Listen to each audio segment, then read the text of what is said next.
Hello and welcome back, everyone. It's Dina Mitchell with the Realize Foundation, and I'm here today with Bill Gardiner, who is a very good friend and an awesome writer, photographer, and jack of all trades, kind of. And I'm super excited to call him friend. And he has jumped in and helped me with many things in the past. So thank you, Bill, and I'm glad to have you here. And I'm so excited that you are telling your story in this next book because, like I said, you're such a great writer. And for those of you who don't know, Bill has a blog and he rides his Harley and he takes these trips and he writes about them and they're fantastic. So, but I want you to share a little bit today about what your chapter's about in our Scars to Stars book, Volume 2. Sure. Well, thank you very much for having me today, Dina, and I really appreciate this opportunity. So, as a young man, I knew that I wanted to become a professional photographer. I had the camera in my hands since I was like 8 years old, and I wasn't allowed to go that route. And when I got older and was going to college, so I eventually became a police officer in my hometown of Worcester, Mass. And from the time that I was in the police academy, it just became very clear that I didn't fit into their mold.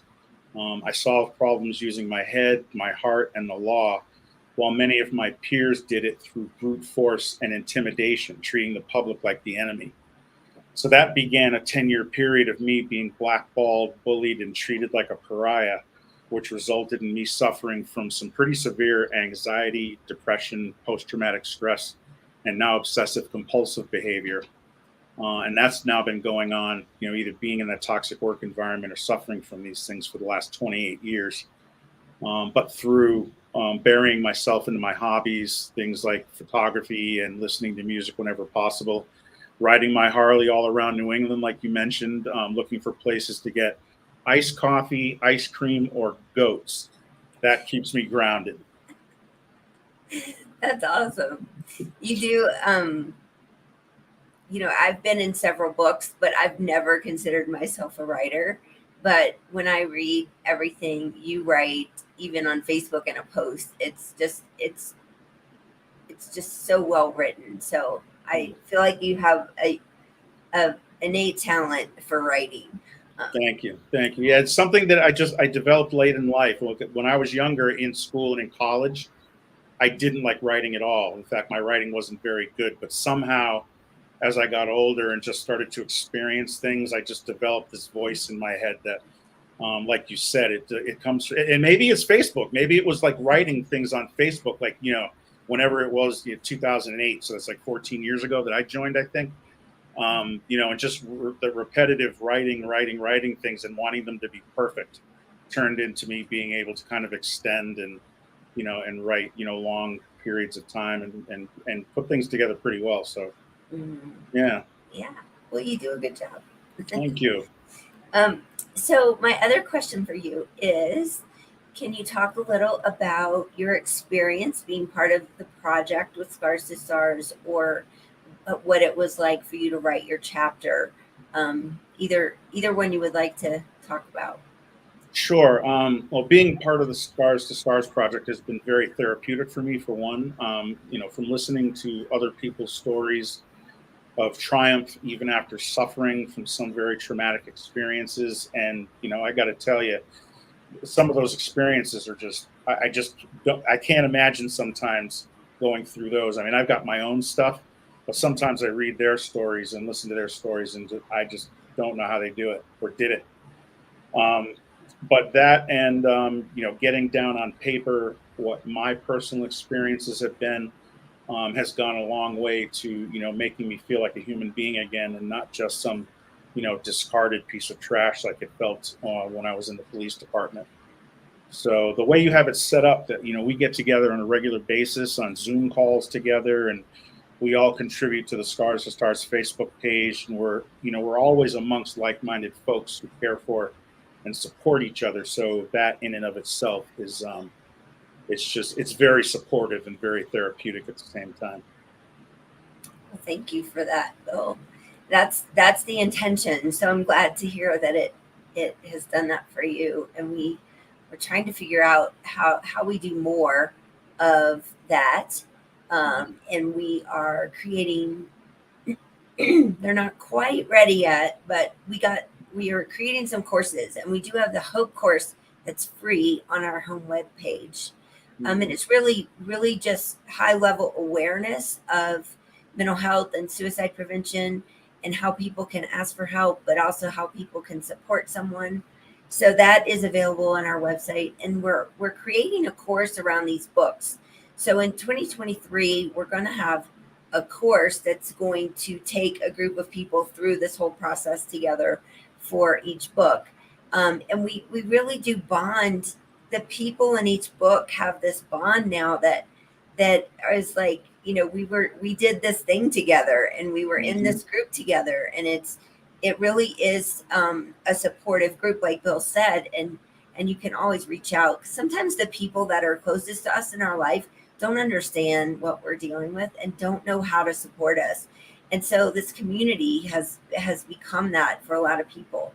And the other thing we're doing is we're starting another course that's like kind of the first steps of healing. So if somebody has really been through something traumatic or something that they want to kind of get in a support group kind of thing, it's going to be a course for that that's going to build that community for them.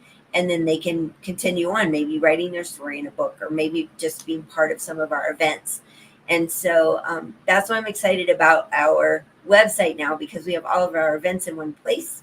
And we are doing our first live in-person event in Colorado in September. So that's a new thing for us. Most everything has been virtual, but we're going to test that out and see how it goes for Suicide Prevention Month. So, um, Bill, do you want to talk about? I know at the end of your chapter, you talk about something you're doing now that is helping others, which in turn is helping you a little bit. Do you want to share a little bit about that? Sure. Unfortunately, as a result, and when people read my chapter, it's defined a little bit better. But I was I was not allowed to retire from the job on a full disability retirement, as much as it got approved by a state medical board. The city didn't agree, and so I was forced to retire on my own on only 25%. So I barely make a little over $1,000 now. It was a little under 1,000. Now it's a little over 1,000. 18 years later.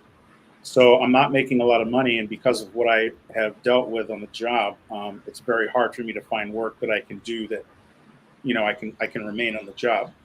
So that has turned into me being foreclosed on twice now in the last 12 years. And luckily found a grassroots organization here in Worcester, Massachusetts, called WAF, the Worcester Anti Foreclosure Team. And they actually do a forensic audit of everything going on behind the scenes with your mortgage and your note. And so when I was able to reach out to them, they found all of these illegal things that had been being done by the banks, like for the entire time I had my mortgage. So that alone should have stopped them from foreclosing on me in the first place.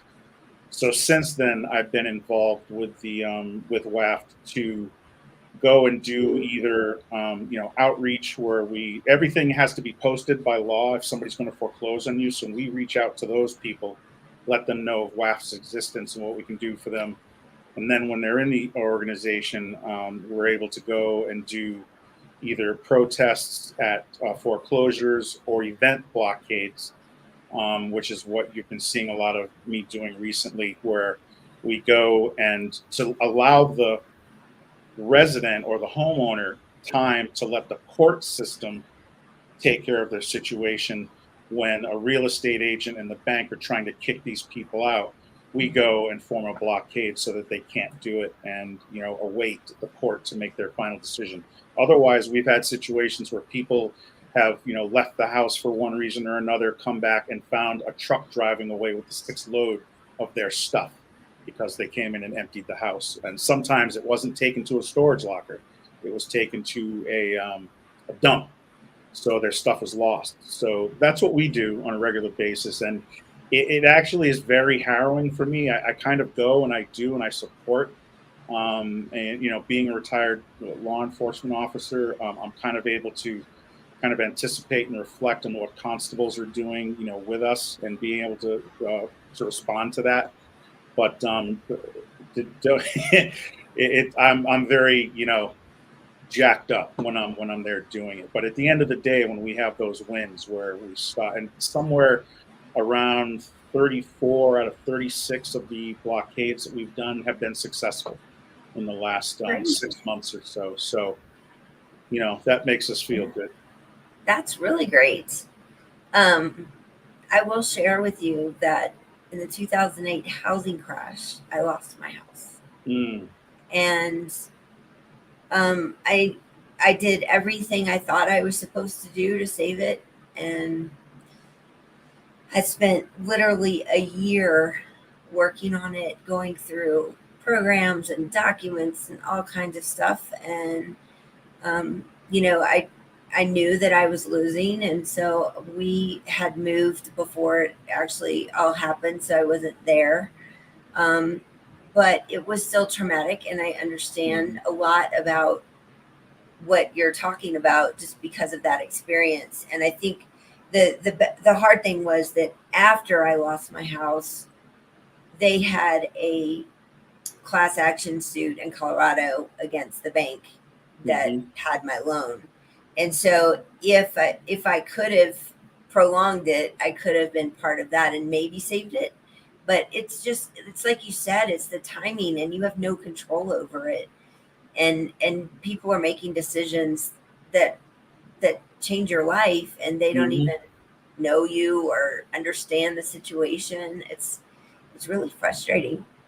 Yeah, no, you're right. It's the two things that you said are very important. Is that one, you don't have any experience with that. I mean, when it starts to happen and the bank starts sending those letters and it sounds like doomsday, you just don't know how to respond. And so, um, and then after that, when the bank is just not helpful, they're Yeah. just not. They're not like, there's this human nature that is gone when it comes to banks and mortgages and other loans and things like that. And you're just considered a number.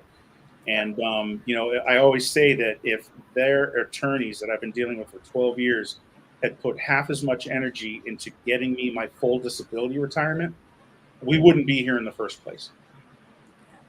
You know? Yeah, I agree with you. I think that, I am a believer that um, God has a plan for my life, and I do believe that things had in my life have happened for a reason, and it's taken me a long time to look back and really understand that. And some of it I still don't. hmm But I also think that there are people in this world, in the work that I've been doing for the last 2 years, there are people in this world that have just gotten the short end of the stick over and over and over, and not because of anything they've done. And I Right. can't, it's really hard for me to make sense of that in a lot of situations. And so, what I want people to know about the Realize Foundation, because the Realize Foundation is the one that puts these books together and starts these communities, and all of the proceeds from the books do go to the foundation. And so, what I want people to understand is that we are an organization that has a mission to reduce suicide rates through human connection. And I know that's very different than most of the other organizations out there. And the reason we're doing this is because of my own experience, and you can read about that on our website. But my theory is there are all of these different situations in life that get us to the point of suicidal ideation. And if we can create these communities and these books and these events where people can connect and find people who are going through similar things and can help each other, then we can save people from getting to maybe that point of suicidal ideation and in turn save lives. And so I just wanted to explain that, because a lot of people in the world have organizations and programs to help reduce suicide rates. And in my opinion, whether this is popular or not, I don't believe it's working. The suicide rates have been rising for decades. They're not. it's getting worse, especially with the pandemic. It's getting younger and younger people are experiencing that, and we've got to do something different. And if that means that our resources or our community can help, then we want to spread the word as wide and far as we can. So that's kind of what we're about and why we are doing all of this.